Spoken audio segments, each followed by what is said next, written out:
நடந்ததை குறித்து கவலைப்படாதே, நடக்க போவதை அவர் நலமாய் மாற்றுவார். Don't be worried about what happened, because he is going to take care of what's going to happen. இன்னைக்கு எல்லாரும் பேசுவது இப்படி நடந்துச்சே, இப்படி நடந்துச்சே, இப்படி நடந்துச்சே. நம்ம கவனம் எல்லாம் எது நடந்ததோ அதன் மேல தான் இருக்குது. ஆனா கர்த்தர் சொல்றாரு, அவர் கவனம் எல்லாம் எது நடக்க போதோ அதன் மேல இருக்குது. ஹல்லேலூயா.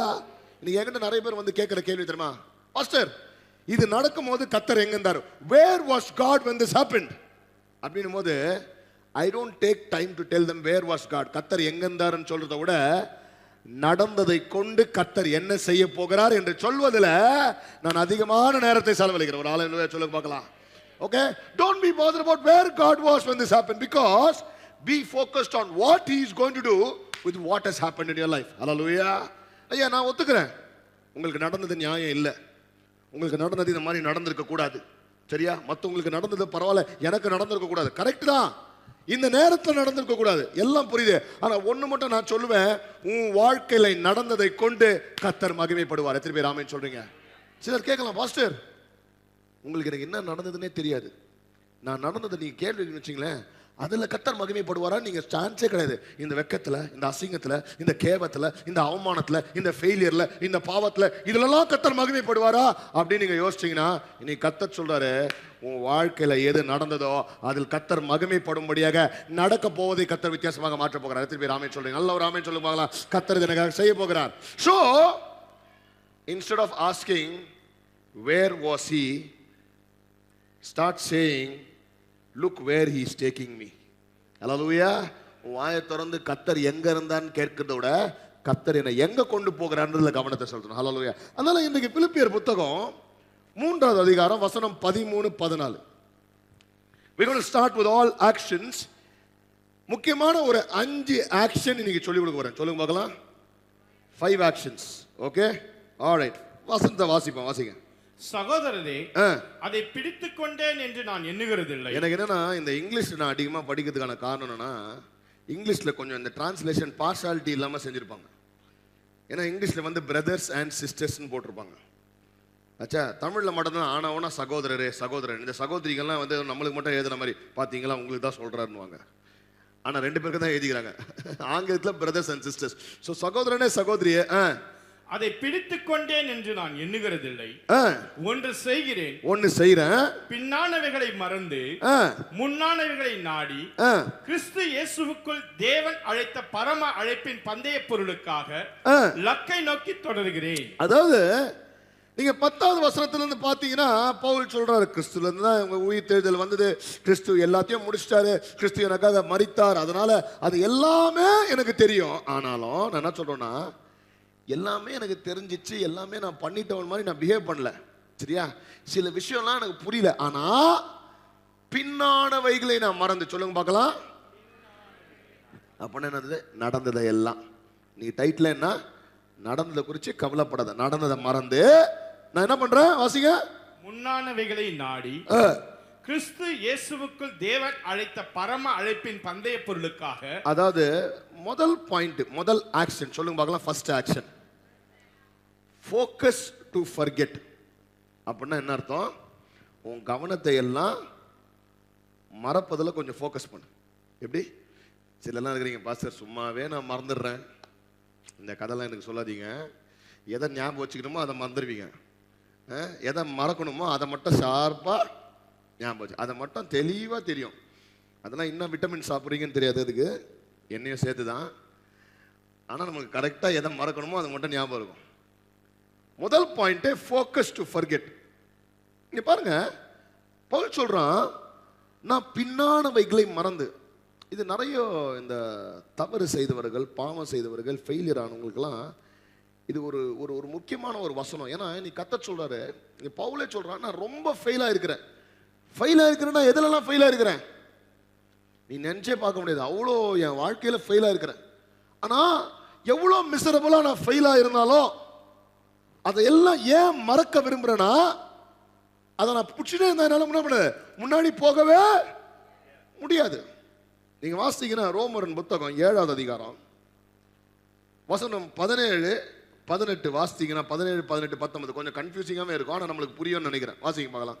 ஆதலால் நான் அல்ல, எனக்குள் வாசமா இருக்கிற பாவமே அப்படி செய்கிறது. நான் செய்யல ராஜா, எனக்குள்ள இருக்கிற பாவம் தான் அப்படி செய்யுது. ஆனா வாசிங்க, அது எப்படி எனில், அது எப்படின்னா, என்னிடத்தில் அதாவது என் மாம்சத்தில் நன்மை வாசமாய் இருக்கிறதில்லை என்று நான் அறிந்திருக்கிறேன். நன்மை செய்ய வேண்டும் என்கிற விருப்பம் என்னிடத்தில் இருக்கிறது. எல்லாரும் மாதிரி தான் நன்மை செய்யணும் தான் நான் நினைக்கிறேன், ஆனா நன்மை செய்வதோ என்னிடத்தில் இல்லை. நான் செய்ய முடியலையே. அப்புறம் ஆதலால் நான் விரும்புகிற நன்மையை செய்யாமல் விரும்பாத தீமையையே செய்கிறேன். அந்தபடி நான் விரும்பாததை நான் செய்தால் நான் அல்ல, எனக்குள்ளே வாசமா இருக்கிற பாவமே அப்படி செய்கிறது. அதாவதுங்க, அவன் என்ன சொல்ல வரானா, எனக்கு நல்லது எதுன்னு தெரியும், கெட்டது எதுன்னு தெரியும். நல்லது செய்யணும்னு நினைக்கிறேன், ஆனா எதை செய்யறேன்? கெட்டதுதான். பவுலே சொல்றாரு, என்னால என்ன பண்ண முடியல, I am not able to overcome, I am a failure, I keep falling down. திரும்ப செய்யறேன், திரும்ப தவறுகிறேன். அதனால இன்னைக்கு நிறைய பேர் கீழே விழுந்தவர்கள், தவறுனவர்கள், பாவம் செய்தவர்கள் அப்படிலாம் இருந்தா நீங்க மட்டும் அந்த பாவிகள் கிடையாது. நம்ம கூட யார் இருக்கிறா கம்பெனிக்கு ரெடியே, அதுக்கு மட்டும் பவுல் இருக்கிறார். மற்றதுக்கெல்லாம் அவரை சேர்த்த மாட்டீங்க, இதுக்கெல்லாம் உடனே சேர்த்துக்கிறது. பவுல் கூட இருக்கிறார், ரெடி ஆகிறார். So he saying, ஐயா நான் ட்ரை பண்றேன், சின்சியரா சொல்றாரு. இன்னைக்கு நிறைய நேரத்தில் நம்ம மற்றவங்க வந்து வேணும்னு தான் நான் பண்ணேன் அப்படின்னு நினைச்சுக்கிறோம். இல்லைங்க, உண்மையிலே ட்ரை பண்றாங்க, நிறைய பேர் ட்ரை பண்றாங்க, மேற்கொள்றதுக்கு ட்ரை பண்றாங்க, உங்ககிட்ட நல்லா இருக்கணும்னு ட்ரை பண்றாங்க. Husband and wife they're also trying their level best. அதனால இன்டென்ஷனலா செய்யல, வேணும்னு யாரும் செய்யல, ட்ரை பண்றோம், முடியல. ஆனா பவுல் நான் சொல்றான், இது என் வாழ்க்கையில பெட்டர் ஆகணும்னா, ரோமர்ல இருந்து நீங்க பிலிப்பியருக்கு எழுதும்போது வந்தீங்கன்னா, நான் செய்ய வேண்டிய முதல் ஆக்ஷன்னா நடந்துருச்சு, நான் செய்துட்டேன், முடியல, கீழே விழுந்துட்டேன், ஓகே இப்படி ஆயிடுச்சு. ஆனா இதெல்லாம் விட்டுட்டு நான் என்ன பண்றேன்? I am straining to move forward. கஷ்டப்பட்டு எப்படியாவது நான் மூவ் பண்ணணும்னு பார்க்கிறேன். இதை விட்டாதான் என்னால மூவ் பண்ண முடியும். பிள்ளைங்களா, அதனால இன்னைக்கு யாராவது நம்ம வாழ்க்கையில் ஏதாவது ஒரு தவறு செஞ்சிருந்தா கூடங்க, நம்ம நல்லதுக்கு அவங்க செய்ததை மறந்தாதான் நம்ம முன்னேற முடியும். பக்கத்தில் பார்த்து சொல்லுங்க, செஞ்சதை மறந்துடுங்க. சில நேரத்தில் நான் சொல்றேனே, மற்றவங்க அதாவது நம்ம செஞ்சதை நம்ம மறந்துட்டு மற்றவங்க செய்ததில் ஞாபகம் வச்சதுல பிரயோஜனமே இல்லை. ஏன்னா அவங்க செய்ததை மன்னிச்சு மறந்தாதான் நம்மளாலுமே. ஸோ இன்னைக்கு பால் சொல்ற ஒரு முக்கியமான காரியம், ஃபோக்கஸ் டு ஃபர்கெட். எப்படி? ஹஸ்பண்ட் அண்ட் ஒய்ஃப்ஸ்லாம் கொஞ்சம் நல்லா சொல்லுங்க, நான் மறந்துட்டேன் சொல்லுங்க, நான் மறந்துட்டேன். ஏன்னா அதை மறந்தாதான் நம்மளால மூவ் ஆகவே முடியும். திரும்ப செய்ய திரும்ப நம்ம மறக்க தான் வேணும். ரைட்டா? Only then you can move forward. Yes, it's happened, but there is no use in reliving. If you relive, you will not be able to move forward. அதனால நீ கர்த்தர் நான் சொல்றாரு, நீ விசுவாசத்துல உன் வாழ்க்கையில முன்னேறணும்னா நடந்தவைகளை மறந்து வாசிங்க. அதை பார்க்கலாம் திருப்பி, பிலிப்பியர் 3:13 வாசிங்க.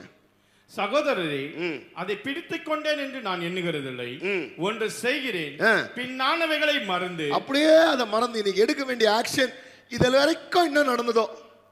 ஐயா, உனக்கு உன் குடும்பத்தில் யாராவது ஒருத்தர் மரித்து போயிருக்கலாம், இழந்திருக்கலாம், ஒரு இழப்பு நடந்திருக்கும், உன் வாழ்க்கையில் நீ எதிர்பாராத காரியங்கள்லாம், நீ நினைச்ச மாதிரி சில காரியங்கள், இதெல்லாம் விட்டு பரவாயில்ல. My God is able to give me a great beginning. My God is able to give me a new future. பின்னானவைகள் எல்லாம் மறந்து சொல்லுங்க, பின்னானவைகள் எல்லாம் மறந்து. நல்லா கையை வச்சு சொல்லுங்க, பின்னானவைகள் எல்லாம் மறந்து. முதல் ஆக்ஷனே அதான், மறந்து. அப்புறம் முன்னானவைகளை நாடி கிறிஸ்து இயேசுவுக்குள் தேவன் அழைத்த பரம அழைப்பின் பந்தய பொருளுக்காக லக்கை நோக்கி தொடர்கிறேன். சரி, இன்னைக்கு நமக்கு தெரிஞ்ச ஒரு கதையை குறித்து இன்னைக்கு வேதத்துல வாசிக்க போறோம். யோவானின் புத்தகம் 4வது அதிகாரம். ரைட்? இன்னைக்கு நான் சொன்னேன்ல, இது நடக்கும் போது கர்த்தர் எங்க இருந்தார் அப்படின்னா நிறைய கேள்விகள் இருக்கு நமக்கு. ஆனா நான் சொன்னது அதற்கான பதில், கர்த்தர் இது நடக்கும் போது எங்க இருந்தார்னு சொல்லுவதை விட உனக்கு நடந்ததை கொண்டு கர்த்தர் என்ன செய்ய போகிறார், அதுதான் அதற்கான பதில். இன்னைக்கு ரோமர் புத்தகம் யோவான் புத்தகம் 4வது அதிகாரம் வாசிங்கன்னா, கர்த்தர் சமாரிய ஸ்திரீயுடன் பேசுகிறார். சரியா போகிறாரு. யாக்கோபோட ஒரு கிணறு இருக்குது. அந்த இடத்துல பார்த்தீங்கன்னா யோசேப்போட எலும்பெல்லாம் அங்கே தான் புதைச்சி வச்சிருக்காங்க. சமாரியாவுக்கு போறாரு. சமாரியா வந்து சென்ட்ரல் பார்ட்ல இருக்குது, பாலஸ்தீன் தேசத்துல சென்டர்ல இருக்குது சமாரியா. ஜூடேயா சவுத்தில் இருக்குது, கேலலி நார்த்தில் இருக்குது, சென்டர்ல இருக்குது சமாரியா. இந்த சமாரியா குறித்து ஒரு ஒரு ஒரு பேக்ரவுண்டு கொடுத்தா, சமாரிட்டன்ஸ் சமாரியர்கள்னு வந்து பார்த்தீங்கன்னா அவங்க ஹாஃப் ஜூஸ். எப்படி ஹாஃப் ஜூஸ்னா பாதி யூதர்கள், ரைட்டா? என்ன ஆச்சுன்னா அந்த நாட்களில் அசரியர் ராஜா இஸ்ரவேலர்களை சிறைப்பிடித்து போகும்போது, சரியா, சிறைப்பிடிச்சு போகும்போது அசரிய தேசத்துக்கெல்லாம் கொண்டு போயிட்டாரு. அவங்க எல்லாம் பாதி பேர் அங்கே இருக்கிறாங்க. அவர் என்ன பண்ணாரு, இங்க இருக்கிற ஆளுகளாம் அசரியர்களாக மாறணும், அதே மாதிரி அங்க இருக்கிற சமாரியர்கள்லாம் கொஞ்சம் மாறணும்னு சொல்லிட்டு இங்க இருக்கிற அசரியர்களை கொண்டு போய் சமாரிய தேசத்துல விட்டா என்ன நடக்கும்? மிக்ஸ் ஆயிடுவாங்க. கரெக்டாக தான் சொன்னாங்க, கரெக்டாக மிக்ஸ் ஆகிடும். நம்ம ஆளுங்களுக்கு மற்றவர்களோட நம்ம திருமணம் செய்யக்கூடாதுன்னு சொன்னாலும் நம்ம என்ன பண்ணுவாங்க, அவங்களும் மனுஷங்க தானே, அவங்க நான் திருமணம் செய்து கொண்டு கத்தருக்குள்ள மாட்டுவேன். இன்னைக்கு பேசுற யூத் எல்லாம் இதுதான். கத்தர் அவங்களை ரட்சிப்பார் என் மூலியமா, சும்மாவது ரட்சிப்பார், உன் மூலியமா ரொம்ப கஷ்டம், சரியா? ஸோ இந்த டயலாக்லாம் விட்டுட்டு வர, ரைட்டா? ஸோ அப்படிதான் இந்த இன்டர் மேரேஜ்லாம் ஆயிதான் இந்த ஹாஃப் ஜூஸ் ஆயிட்டாங்க. அதனால இந்த யூதர்கள் சமாரியர்களை மதிப்பதே இல்லை. உள்ளுக்குள்ள செம்ம பிரச்சனை. இவங்க வந்து எங்க போனாலும் யூதர்கிட்ட பேச மாட்டாங்க. அப்படிப்பட்ட ஒரு நிலைமையில கத்தர் ஒரு சமாரிய ஸ்திரீக்காக அங்க போகிறார். வாசிங்க 7வது வசனம், 7, 8, 9. அவருடைய சீஷர்கள் போஜன பதார்த்தங்களை கொள்ளும்படி ஊருக்குள்ளே போயிருந்தார்கள். அப்போது சமாரியா நாட்டானாகிய ஒரு ஸ்திரீ தண்ணீர் மொள்ள வந்தால் இயேசு அவளை நோக்கி தாகத்துக்கு தா என்றார்.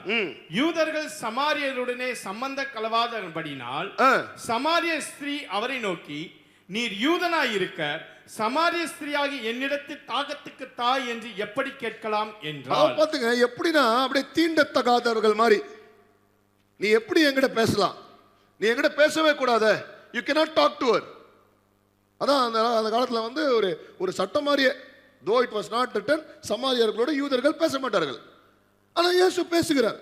அப்போ பேசும் போது அந்த கான்வர்சேஷன் உங்களுக்கு தெரியும். ஏமா தண்ணியை கொடுனவர, உங்ககிட்ட ஜாடி இல்லைன்னுவாங்க, இந்தம்மா ஏமா நானே ஜீவநதி, நான் தான் அந்த லிவிங் வாட்டர். இந்த கான்வர்சேஷன் எல்லாம் போகும்போது கர்த்தர் நான் சொல்றாரு, போய் உன் ஹஸ்பண்டை கூட்டிட்டு வா, சரியா? அப்போ ஹஸ்பண்டை கூப்பிட்டு வேணா அவ சொல்றா, இல்லையா எனக்கு கணவரே இல்லை. அப்போ கர்த்தர் சொல்றாரு, ஏமா எனக்கு தெரியும் உன் வாழ்க்கையில் என்ன நடந்ததெல்லாம் எனக்கு தெரியும், உனக்கு ஹஸ்பண்ட் கூட இருக்கிறவரும் ஹஸ்பண்ட் இல்லை, சரியா? இதெல்லாம் எனக்கு தெரியும், உன் வாழ்க்கையில் நடந்தது தெரியும். அவ்வளோ உண்மையை சொல்லுகிறார். ஆனால் கர்த்தர் என்ன பண்றாரு, இது எல்லாம் நடந்தது, இது எதனால நடந்ததுன்னு கர்த்தர் பேசவே இல்லை.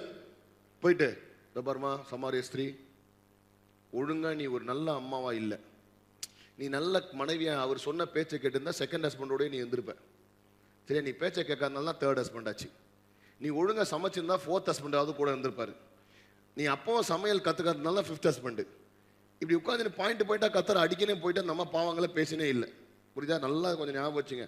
நம்ம கிட்ட எவனாவது ஒருத்தன் தப்பு செஞ்சுட்டான்னு மாட்டினா தயவுசெய்து அவனை வச்சு செய்யாதீங்க, புரியுதா? இதை பாயிண்ட்டை சொல்லி அந்த பாயிண்ட்டை சொல்லி கத்தர் அதெல்லாம் பேசல, சரியா? அவர் என்ன சொல்றாரு, எப்பா எனக்கு இதெல்லாம் தெரியும், நீ கவலையப்படாத. அந்த வசனம் வாசி 13, 14 அவர் என்ன சொல்றாரு, ஃபர்ஸ்ட் நீ இந்த தண்ணீரை குடிச்சா அது திருப்பி உனக்கு தாகமே எடுக்காது. அப்ப கர்த்தரோடு பேச ஆரம்பிக்கிறாருங்க. ரொம்ப முக்கியமான விஷயம். My second action today is allowing Jesus to talk to you can change your destiny. இயேசுவை உன்னோடு பேச நீ அனுமதித்தால் உன் எதிர்காலத்தை அவர் மாற்றி விடுவார். நல்லா ஞாபகம் வச்சுங்க, இயேசுவை உன்னோடு பேச அனுமதித்தான். ரொம்ப முக்கியமாக இருந்ததுன்னா, எப்பெல்லாம் நமக்கு ஃபர்ஸ்ட் டைம் பிரச்சனை இருக்குதோ அப்போ யாரை பேச அனுமதிக்கணும்? இயேசுவை பேச அனுமதிக்கணும். ஏன்னா இங்க வந்து பாத்தீங்கன்னா இந்த அம்மா ஒரு மோசமான நிலைமையில் இருக்கிறாங்க. அப்ப யார் பேசுறா? ஆனா நமக்கு கஷ்டமான நேரத்தில் ஊர்ல இருக்கிறவங்க பேச்செல்லாம் கேட்கறது. கர்த்தர் சொல்றார், வாசிங்களேன் 13, 14 வாசிங்க. இயேசு அவளுக்கு பிரதியுத்தரமாக, இந்த தண்ணீரை குடிக்கிறவனுக்கு மறுபடியும் தாகம் உண்டாகும், நான் கொடுக்கும் தண்ணீரை குடிக்கிறவனுக்கோ ஒரு காலம் தாகம் உண்டாகாது. இந்த சகோதரி இதை கேட்ட உடனே புரியல, என்னடா பேசுறாரு பாருங்க. அப்ப அந்த மத்தியானத்துல தண்ணி எடுக்க போகிற நேரம், ஏன் அந்த டைம் நைட் வாஸ் 6th hourன்றாங்க, 12 மணி.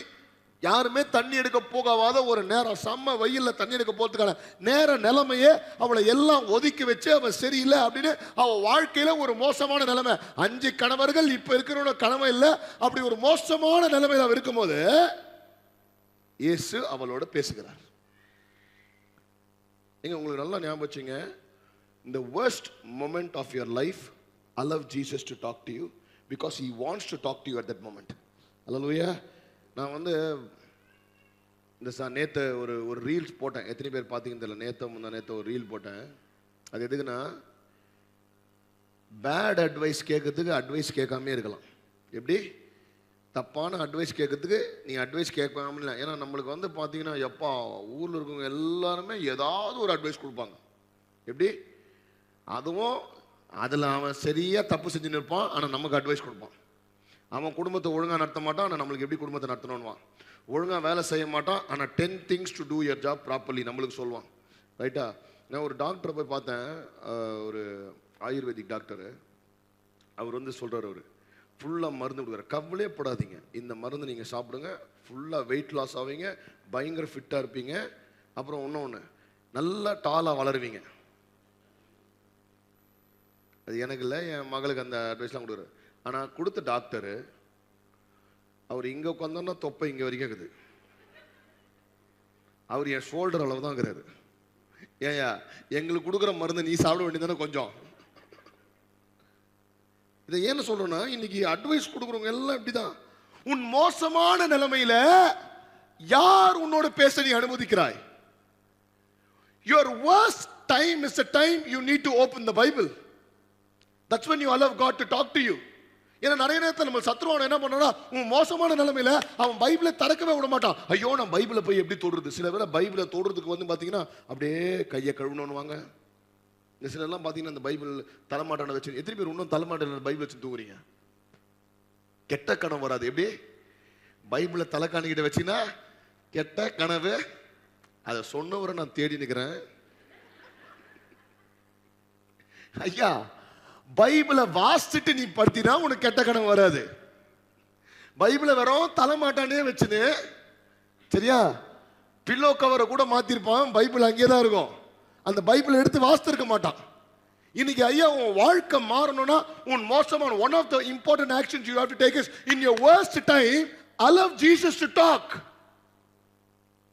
அவ இருக்கிற வாழ்க்கையில மோசமான நிலைமையில she is allowing Jesus to talk, and that's when you open the Bible. நான் சொல்றேன், எப்போ நிலைமை மோசமா இருக்குதோ அப்பதான் நீ அதிகமா பைபிளை தூக்கணும், பைபிளை திறக்கணும். ஐயோ நீ அந்த டைம்ல கில்ட்டி ஆயிரு, நான் எப்படி பைபிளை வாசிக்கிறது? அதுக்கெல்லாம் உனக்கு பிஏ வச்சு பைபிள் வாசிக்க முடியாது, நீ தான் வாசிக்கணும். நம்ம பாருங்க பிரச்சனை என்ன தெரியுமா? ஃபர்ஸ்ட் மொமெண்ட்ல இருக்கிறதுலே ஃபர்ஸ்ட் ஆளுங்கிட்ட போய் பேசி நிற்போம். எப்படி? ஃபர்ஸ்ட் மொமெண்ட்லயே இருக்கிறதுலே ஃபர்ஸ்ட் ஆளுங்கிட்ட நீங்க போய் பேசி நிற்பீங்க. வயிறில் லெஃப்ட்ல வலிக்கிற மாதிரி இருக்குதுன்னு சொல்லி பாருங்க, அவன் அந்த ஃபர்ஸ்ட் என்ன சொல்லுவான், ஒருவேளை கிட்னி பிரச்சனையா இருக்குமோன்னு. நான் ஒரு பிரதர் கிட்ட அப்படி தான் பேசியிருந்தேன். பிரதர் கொஞ்சம் ஒரு 2-3 வாரமாக யூரினரி இன்ஃபெக்ஷன் ஒன்றுச்சு, இன்ஃபெக்ஷனாகவே இருக்குது, மாத்திரலாம் எடுத்துட்டேன் போல, எதுக்கும் செக் பண்ணி பாருங்க. இப்போல்லாம் நிறைய பேருக்கு ப்ராஸ்டேட் கேன்சர் வருது. பேசுறது இப்படி தான், ஃபர்ஸ்ட் மொமெண்ட்ல நமக்கு ஃபர்ஸ்டான அட்வைஸ் கிட்ட கொடுப்பாங்க. But today the second most important action you have to take is, if you are going through a tough time in your life, தயவு செய்து எவன் அட்வைஸையும் கேட்காதீங்க. பக்கத்தில் பார்த்து சொல்லுங்க, யார் அட்வைஸையும் கேட்காத, பைபிளை ஓப்பன் பண்ண, அவர் அட்வைஸ் கொடுப்பாரு. சில நேரத்தில் நான் சொல்றேனே, இந்த அப்பா அம்மா அட்வைஸ் கூட வேணாம், பாஸ்டர் அட்வைஸ் கூட வேணாம், பைபிளை ஓப்பன் பண்ண கர்த்தர் உன் வாழ்க்கையை மாற்றுவார். எத்தனை பேர் ஆமென் சொல்றீங்க? அல்லேலூயா. பக்கத்தில் பார்த்து சொல்லுங்க, யார் அட்வைஸும் நமக்கு வேணாயா. அதில் வேற ஒன்றும் தெரியுமா, people who can't do it will never let you do it. எப்படி தெரியுமா? அவனால ஒரு விஷயம் செய்ய முடியாதுன்னா உனக்கு எப்படி தெரியுமா அட்வைஸ் பண்ணுவான், உன்னையும் செய்ய விடாமல் தடுத்துருவான். அதனால அவனுங்கிட்ட ரொம்ப கேர்ஃபுல்லாக இருக்கணும். எப்படி? people who can't do it will never let you do it. Right? 27வது வசனம் வாசிங்க. கர்த்தர் பேசிக்கொண்டே இருக்கிறார். 3வது ஆக்ஷனுக்குள்ள போவோம். கர்த்தர் இந்த பிள்ளை கூட பேசிக்கொண்டே இருக்கிறார். ஏமா ஒரு நாள் வரும், people will worship in truth and spirit, எல்லாம் ஆவியிலையும் உண்மையிலையும் ஆராதிப்பீங்க. கர்த்தர் பேச அங்க பாத்தீங்கன்னா யார் வரா? நம்ம சீஷர்கள் வராங்க, சாப்பாடு வாங்க போனாங்க. பாத்தீங்களா? சரவண பவனுக்கு இப்பதான் வரானுங்க. வாங்க வாசிங்க. அத்தருணத்தில் அவருடைய சீஷர்கள் வந்து அவர் ஸ்திரீயுடனே பேசுகிறதை பற்றி ஆச்சரியப்பட்டார்கள். ஸ்திரீகளோட பேசுறத பத்தி நம்ம ஆளுங்களா தான் என்ன பண்ணிருப்பாங்க? இன்னும் Jesus talking to an unknown woman at a very wrong time அப்படின்னு ஃபுல்லாக போட்டு வாட்ஸ்அப் ஃபார்வேர்டு, ஃபேஸ்புக் ஃபார்வேர்டு எல்லாம் ஆச்சரியப்பட்டு ஆகிலும் என்ன தேடுகிறீர் என்றாவது ஏன் அவளுடனே பேசுகிறீர் என்றாவது ஒருவனும் கேட்கவில்லை. எதுக்கும் பேசல.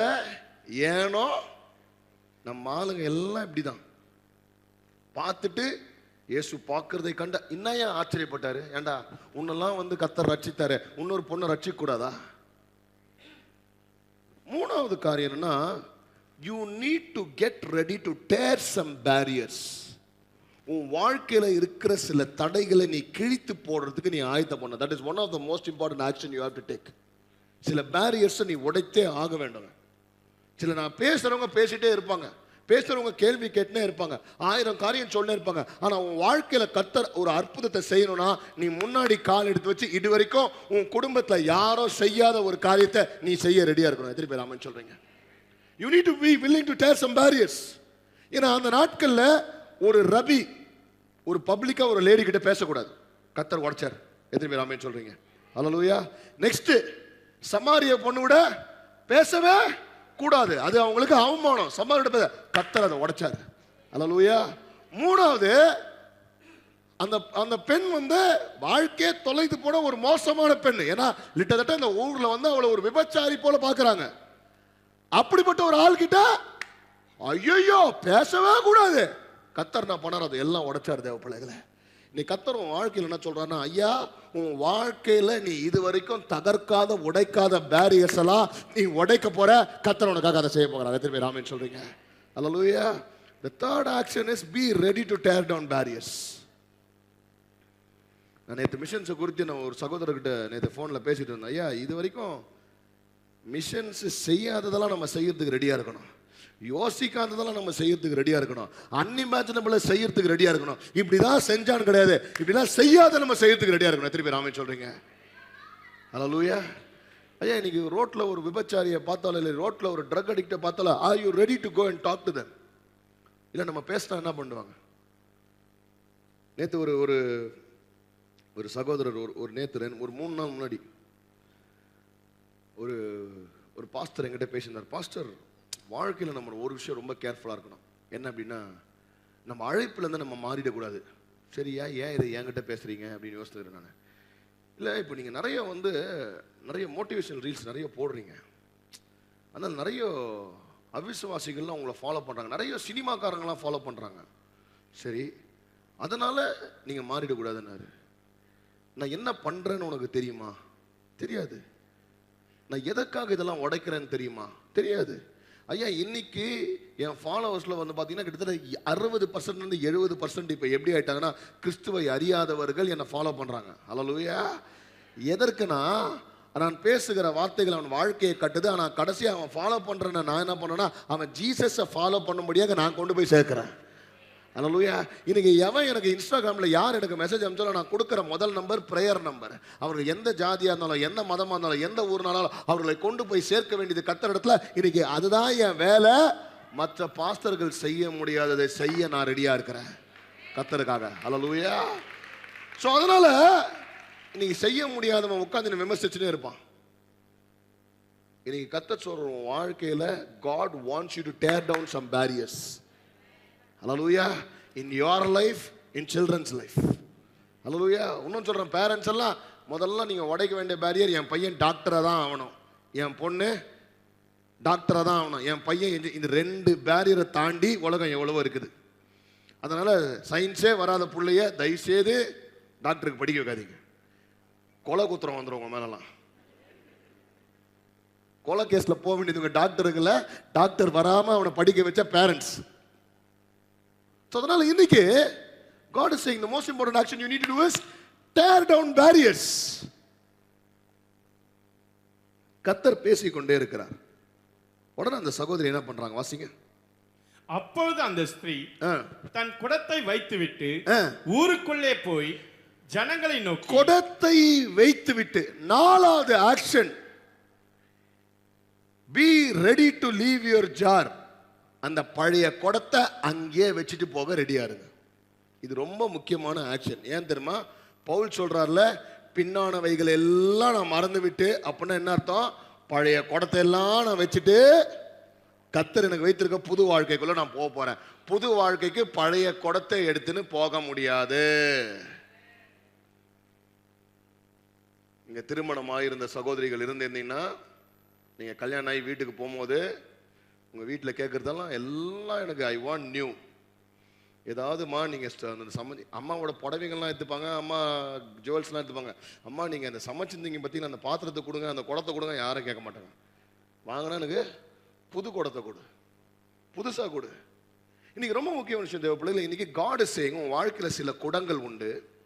அந்த குடங்களை நீ தூக்கி கொண்டே சுத்தி கொண்டிருக்கிறாய். இனி கர்த்தர் உன் வாழ்க்கையில அற்புதமான விஷயங்கள், மேலான விஷயங்கள் செய்வோம் என்றால் அந்த பழைய குடங்களை கர்த்தர் இறக்கி வைக்க சொல்றாரு. Leave the jar where it is, you don't have to carry it with you. அந்த குடம் எதுன்னு எனக்கு தெரியாது, உனக்கு தான் தெரியும். சில குடங்கள் இருக்குது, சிலருக்கு சில ஆட்கள் கூட இருக்கலாம். இந்த ஆட்கள் உன்னை பிடிச்சி வச்சுன்னு இருக்கிறாங்க, அவங்கள கொஞ்சம் விட்டுரு, அவங்கள தள்ளி வை.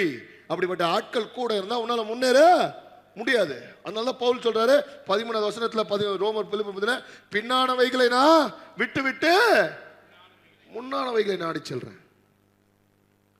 அந்த குடங்கள்ல சில குடங்க வந்து உங்க பழைய சிந்தைகள், சில தாட்ஸ், சில ஹேபிட்ஸ். கர்த்தர் சொல்றாரு உனக்கு புதிய வாழ்க்கை கொடுக்க போற. அதனால என்ன பண்ண, பழைய குடத்தை விட்டுரு. பக்கத்துல பார்த்து சொல்லுங்க, பழைய குடத்தை எங்கேயே வச்சுட்டு போயிடு. அந்த பழைய குடங்களை வித்தாலே நம்ம ஒரு சர்ச்சு கட்டிடலாம். அந்த மாதிரி ஏகப்பட்ட குடங்களை சேர்த்து வச்சுருக்கீங்க. இந்த பழைய குடங்களை வச்சுட்டு போயிடு. போய் ஒரு காரியத்தை செய்கிறார். வாசிங்க. நான் செய்த எல்லாவற்றையும் ஒரு மனுஷன் எனக்கு சொன்னார், அவரை வந்து பாருங்கள், அவர் கிறிஸ்துதானோ என்றார். அவள் கிறிஸ்துதானோ என்றார். செகண்ட், இந்த கடைசியா நான் சொல்லுறேன், my fifth action today is your bold action can change your future. நீ விசுவாசத்துல எடுக்க போற ஒரு தைரியமான ஸ்டெப்பு உன் எதிர்காலத்தையே மாத்திரும். நல்லா ஒரு ஆமென் சொல்லுங்க. சிலர்லாம் இன்னும் பயந்துனே எடுக்கலாமா வேணாமா, எடுக்கலாமா வேணாமான்னு அப்படியே உட்கார்ந்துக்கிறீங்க. ஒரு வீடியோ பார்த்தேன், இது கூட நான் டிசைபிள்ஷிப் கிளாஸ்ல சொல்லியிருந்தேன். அந்த வீடியோ பார்க்கும்போது அவர் ஒரு போட்டிருந்தார், ஒரு foreigner. What I expect from God. கர்த்தர் என்கிட்ட என்ன சொல்லணும்னு எதிர்பார்க்குறேன் அப்படின்னா ஒரு சத்தம் கேட்குது, தம்பி உன் வேலையை விட்டுரு, உன் வேலையை நம்பி இருக்காத. ஆனால் நீ உன் வேலையை விட்டாலும் நான் மாதம் மாதம் உனக்கு செலவுக்கு $10,000 எப்படியாவது உன்னை வந்து சேரும்படியாக பார்த்துக்கொள்வேன். அவன் சொல்கிறான், கர்த்தர் இப்படி தான் எனக்கு சொல்லணும்னு நான் எதிர்பார்க்குறேன். ஆனால் கர்த்தர் பாதியை தான் சொல்லுவார். எப்படி? தம்பி உன் வேலையை விட்டுரு, நான் மாதம் மாதம் உனக்கு காசு கொடுப்பேன், அதெல்லாம் சொல்ல மாட்டார். என்ன சொல்லுவார்? வேலையை விட்டுரு. நீ செய்கிற வேலையில் 2,000 தான் வருது, ஆனால் நீ வேலையை விட்டினா நான் 10,000 கொடுப்பேன், அதை சொல்ல மாட்டார். ஆனால் வேலையை மட்டும் விட்டுரு. இவள் தான் கர்த்தர் சொல்லுவார். அவர் சத்தத்தை கேட்ட நாம் என்ன பண்ணணும்? போல்டா ஸ்டெப் எடுக்கணும். இப்போ நான் உங்களை வேலையை விட்டுறேன்லாம் சொல்ல, எப்பா தயவுசெய்து வேலை செய்யுங்க. நீங்கள் வேலையை விட்டீங்கன்னா அப்புறம் முடிஞ்சு போச்சு. ஏன் கதை எல்லாம் காலிலேருந்து 30 நாளாக நான் உபவாசம் இருந்தேன், ஐயா செப்டம்பர் மாதம் முடிவதுக்குள்ளே வேலையை கொடுத்துருங்க. ஏன்னோ இல்லை, ஒரு போல்ட் ஸ்டெப்பு, ஒரு bold step can take your action. இது இவ செய்கிற ஒரு காரியம் என்னன்னா, ஐயா இவ பழைய வாழ்க்கை இவளுக்கு தெரியும், ஆனா இவ என்ன போல்ட் ஸ்டெப் எடுக்கிறா. இப்ப ஊருக்குள்ள போய் நான் இயேசுவை பத்தி பேசுறான், எவன் கேட்பான்? நான் இந்த காரியத்தை சொன்னா யார் நம்புவா? ஏன்னா என் வாழ்க்கை எப்படி இருந்தது. இப்ப கிறிஸ்துவ குறித்து நான் பேச முடியும். இருக்கிறதுலே பெரிய போல்டு ஸ்டெப் கர்த்தர் எடுத்துட்டார் ஆல்ரெடி. எப்படி? சமாரிய ஸ்திரீ கிட்ட போய் பேசுறது அவர் எடுத்துட்டார் ஒரு போல்டு ஸ்டெப். இன்னைக்கு அந்த போல்டு ஸ்டெப்பை கர்த்தர் நம்ம வாழ்க்கையில எடுத்துட்டார். நம்மளையும் நம்பி கர்த்தர் ஒரு குடும்பத்தை கொடுத்து, நம்மளையும் நம்பி ஊழியத்தை கொடுத்து, ஏகப்பட்ட போல்டு ஸ்டெப் கர்த்தர் எடுத்துட்டாரு. இனிமேல் என்ன சொல்றாரு? நான் எடுத்த ஸ்டெப் போதும், இனிமேல் நீ ஒரு ஸ்டெப் எடு உன் வாழ்க்கையில. ஹல்லேலூயா. When are you going to take that bold step? இப்போ கேட்கலாம், இந்த கதையை வாசிக்கும் போது கேட்கலாம், where was God when this lady was abused? இப்போ எல்லாருமே 5 கணவர்கள் வாழ்க்கையில் இருந்தா அப்படின்றாங்க. அதனால உடனே என்ன பண்ணா, இந்த சகோதரி வாழ்க்கை தான் தப்பு அப்படின்னு பேசுவோம். ஆனால் சகோதரி வாழ்க்கையில் ஏதோ ஒரு தப்பு நடந்தது. she was being abused, she was being misused. வாழ்க்கை இவ்வளோ மோசமாக இருக்குது.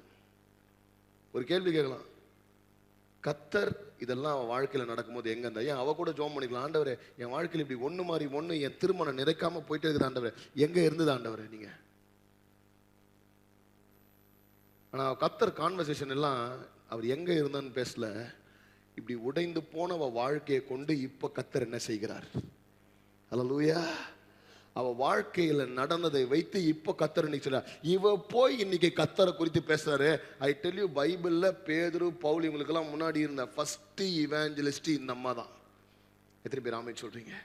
ஃபர்ஸ்ட் இவாஞ்சல். அவ வாழ்க்கையில நடந்ததை கொண்டே கத்தர் அவ வாழ்க்கையை சாட்சியா மாத்தினார்.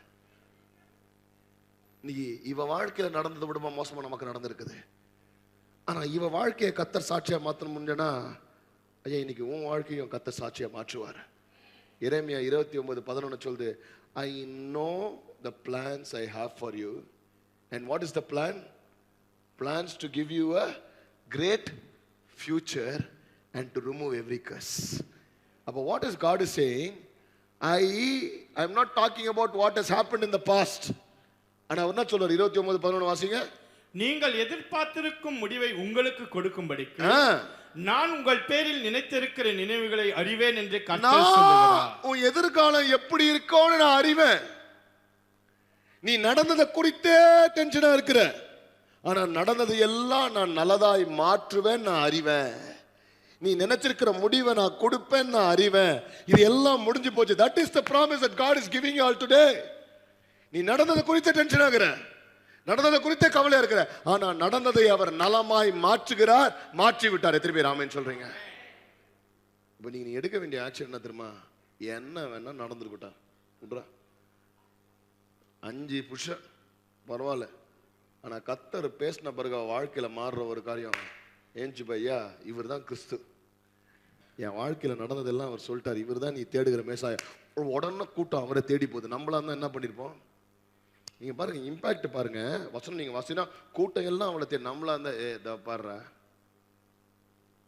Fake news.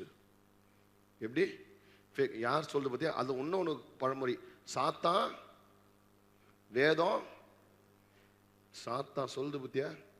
இந்த அம்மா கதை தெரியாதா? நோ, அந்த நிலைமைக்கே கத்தர் விடல. இவ ஒரு வார்த்தை பேசுனாங்க, நடக்குது பாருங்க ஒரு இம்பாக்ட். அதை கத்தர் உங்க வாழ்க்கையிலும் செய்ய போகிறாரு. நீங்க வாயை திறந்து பேசினா கத்தர் அதை கனம் பண்ணுவார். உன் வாயிலிருந்து வாருகிற வார்த்தைகளை கத்தர் என்ன பண்ணுவார்? ஊழியக்காரியாக ஊழியக்காரனாக உங்களை மாற்றுவாருங்க. உங்க குடும்பத்துல கத்தர் அதை செய்வார். ஆனா இன்றைக்கு அந்த போல்டு ஸ்டெப் எடுக்க நீ ரெடியா இருக்கிறியா? அல்லேலூயா. பழசை எல்லாம் மறந்து, நீங்க சொல்றாரு உன் வாழ்க்கையில நடந்தது எல்லாம் மறந்துறியா? உன்னை கேவலமா பேசியிருப்பாங்க, 5 ஹஸ்பண்ட் பேசியிருப்பாங்க, உன் வாழ்க்கையில நடந்த பாவம், வாழ்க்கை நடந்த ஃபெயிலியர், நேற்று வரைக்கும் என்ன நடந்தது எல்லாம் மறந்துடு. ஏன்னா நீ நடந்தது உன்னை என்ன தெரியுமா பண்ணும்? உன்னை புதுசா எதுவுமே செய்ய விடாது. Your failed experiment will stop you from your new innovation. ஞாபகம் வச்சுங்க, நீ failed experiment, ஐயோ இப்படி வரல நீ யோசிச்சுட்டு இருந்தா உனக்கு வரப்போற புது இனோவேஷனை தடுத்துரும். நீ கத்த சொல்றாரு, மறந்து எல்லாத்தையும் விட்டு சொல்லுங்க, விட்டு ஒன்றை மட்டும் செய்யறேன், ஒரே ஒரு ஆக்ஷன். அவனா சொல்றான், ஒன்னை மட்டும் தான் செய்யறேன், ஒன்னை செய்யறேன், இதை மறந்துட்டு நான் முன்னேறேன். அல்லேலூயா. நான் சொல்றாரு கத்தர், உனக்கு விசுவாசத்துல காரியத்தை செய்யணும்னா என்ன நடந்துருட்டும் விட்டுரு. கத்தர் சொல்றாரு, ஒரு ஸ்டெப் எடுத்து வை, அதை கத்தர் கனப்படுத்துவார்.